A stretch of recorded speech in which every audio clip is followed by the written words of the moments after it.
Hola, hoy vamos a hablar sobre las escuelas económicas.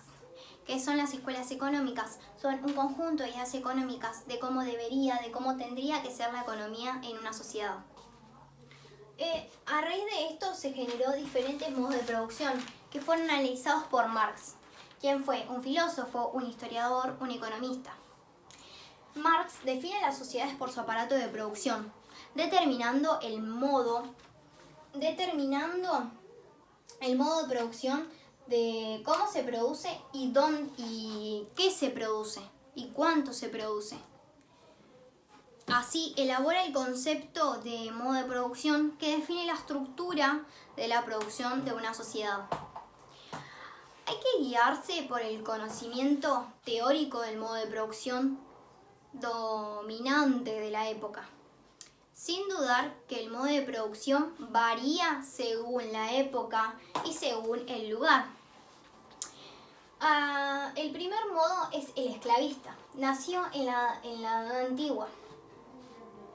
La actividad económica se basaba en la agricultura familiar y la fuerza de trabajo de la mano de los esclavos. El esclavismo es un modelo que está vinculado al origen de la mayoría de las civilizaciones antiguas, principalmente en la romana y en la griega, ya que sobre ella se regirá después el sistema feudal. Este modelo de trabajo humano se convierte en la base de las actividades económicas.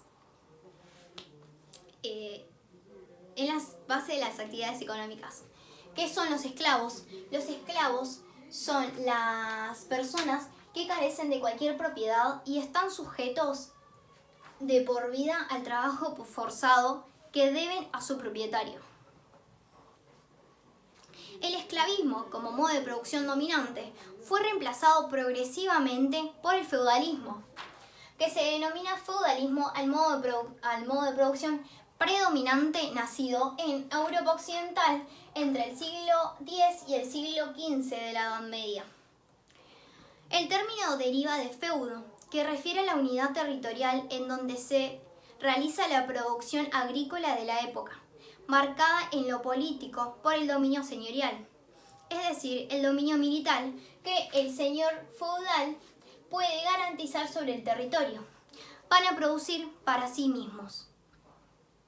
Al modo de producción feudal le corresponde un sistema de organización basado en los vínculos personales directos entre el señor y su grupo de guerreros y el conjunto de campesinos que habitan en el dominio señorial. El Imperio Romano se había expandido tanto por la conquista durante siglos, ya en decadencia, que su gobierno no podía controlar tan grandes extensiones territoriales. Los constantes avances de los pueblos germanos, también llamados bárbaros, ponían en peligro las provincias, las ciudades romanas, y a ellos les agarró miedo. Ante esta situación, el emperador se obliga a contratar mercenarios llamados guerreros caballeros para que lo protejan, y así acumularon poder e influencia creciente frente a un ejército romano en retroceso. Las ciudades eran lugares expuestos a todo tipo de calamidades, por lo que muchas se despoblaban. Se construyeron grandes fortalezas con altísimas murallas dentro de las reservas señoriales, con el propósito de darle seguridad a los habitantes. La sociedad feudal era jerárquica y existían incluso jerarquías entre los señores que dependían casi íntegramente de la posibilidad de protección que podían brindar.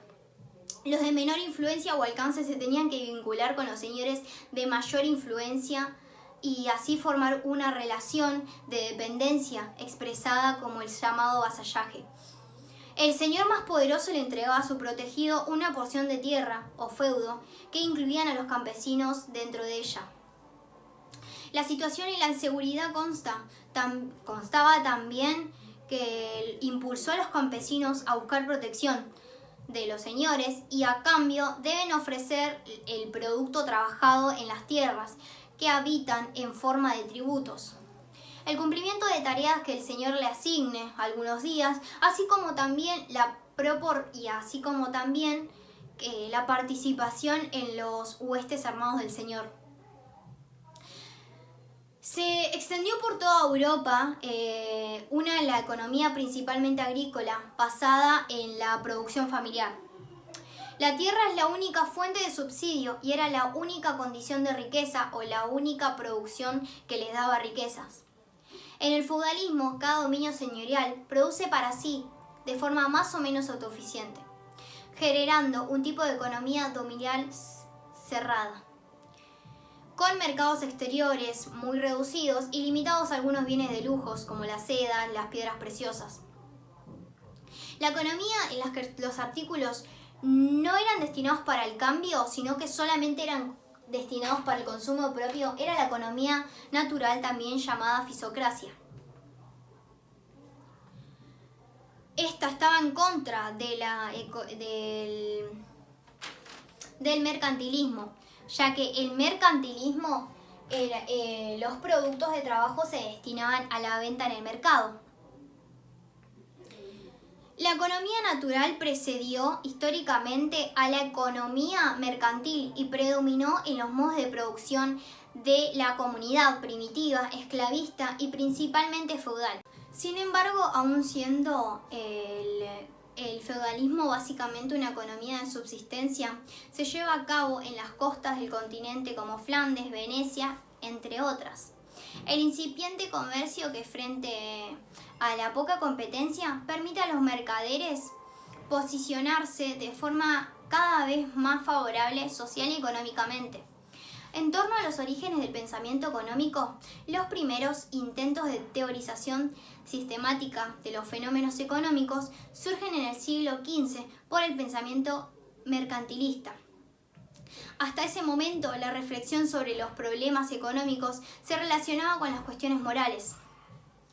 El mercantilismo llegó por la Revolución Comercial, que fue un periodo de Europa de expansión económica entre el siglo XIII y el siglo XVIII, que fue sucedido en el siglo XVIII por la Revolución Industrial.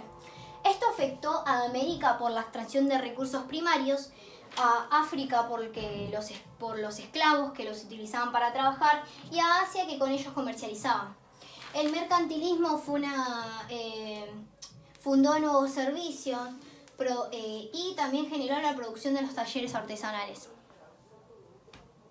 Con la transacción del feudalismo hacia el modo de producción capitalista, el pensamiento económico se comienza a constituir como un campo de reflexión particular y diferenciado de la reflexión moral o filosófica.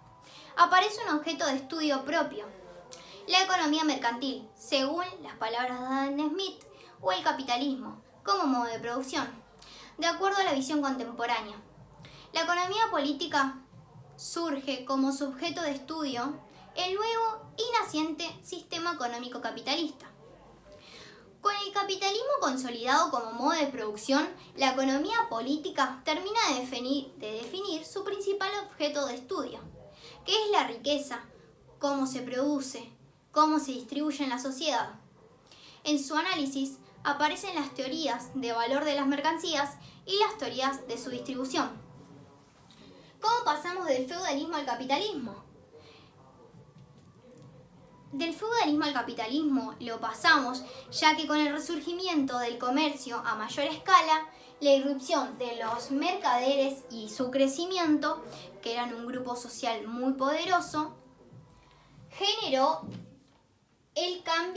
el intercambio mercantil que va a contribuir con la consolidación de grandes centros urbanos de producción y consumo.